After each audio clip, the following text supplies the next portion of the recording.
भारत और चीन की मुलाकात की खबर इन दिनों पूरे दुनिया को हिला कर रख दिया है। एशिया के दो ताकतवर देशों में बीती सालों से जो दूरियां थी, जो गिले शिकवे थे, उसमें कहीं न कहीं थोड़ी कमी आई है। हालांकि चीन पर आंख बंद करके भरोसा नहीं किया जा सकता है, लेकिन लंबे समय के बाद दोनों देश के बीच कुछ मुद्दों पर बात बनी।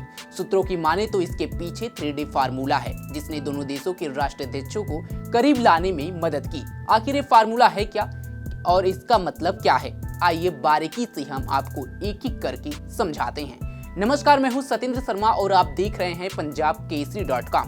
ब्रिक्स समिट के लिए रूस के कजान शहर पहुंचे प्रधानमंत्री नरेंद्र मोदी और चीन के राष्ट्रपति शी जिनपिंग के बीच मुलाकात हुई। तकरीबन 5 साल बाद दोनों नेता मिले तो मुद्दों पर लंबी बातचीत हुई। लेकिन कुछ ही दिन पहले की बात है जब कड़वाहट का एक लंबा दौर चला। पीएम मोदी के सामने कई बार शी जिनपिंग आए, लेकिन द्विपक्षीय बातचीत नहीं हुई।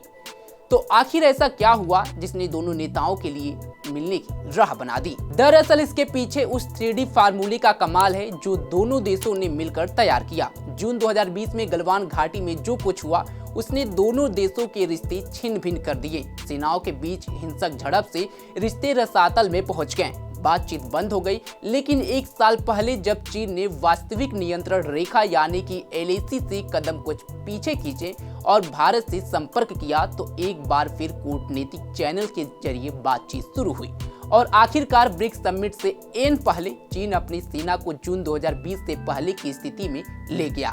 इसे भारत की बड़ी जीत बताया गया और यहीं से दोनों नेताओं के मिलने का रास्ता एक बार फिर खुलता नजर आया।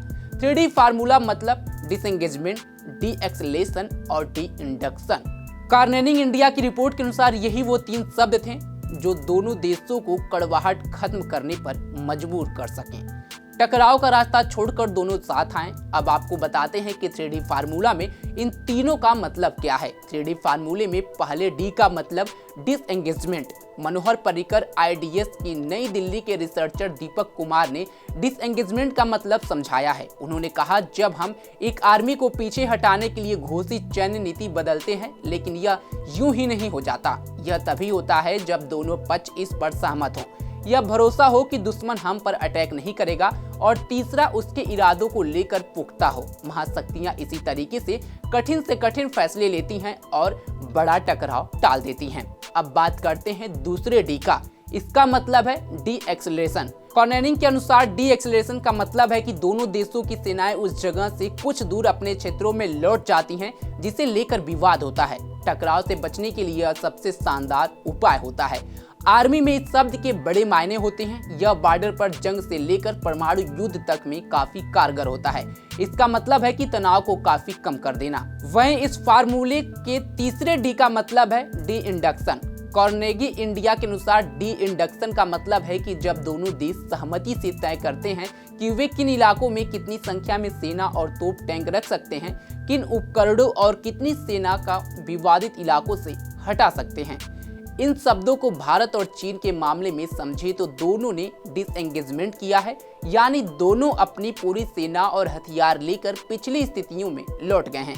यही वो 3D फार्मूला है जिसने 5 साल बाद पीएम मोदी और शी जिनपिंग की मुलाकात कराई, जिसके बाद से अब कहीं न कहीं दोनों देशों के बीच जो 5 साल से कड़वाहट थी उसमें कहीं न कहीं मिठास घोलने का काम की है।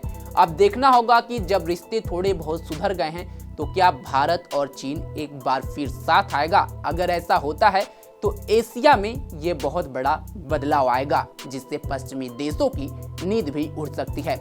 एशिया में अगर बात करें तो 3 देश सबसे ज्यादा महत्वपूर्ण रखते हैं। तीनों बड़े देश हैं, रसिया, चाइना और भारत। भारत और चाइना का रिश्ता पहले बहुत सही था, तब ये नारा लगते थे हिंदी चीनी भाई भाई। तो क्या देखना होगा कि एक बार फिर से जब रिश्ते में मिठास आ रहा है तो क्या फिर से हिंदी चीनी भाई भाई वाला नारा वापस होगा। लेकिन फिर भी चीन पर कभी भी आंख बंद कर भरोसा नहीं किया जा सकता है, क्योंकि चाइना ने भारत के पीठ पर हमेशा खंजर घोंपने का काम किया है। इस खबर पर आपकी क्या राय है, कमेंट बॉक्स में जरूर बताएं। तमाम खबरों के लिए जुड़े रहे हमारे साथ और देखते रहें punjabkesari.com। धन्यवाद।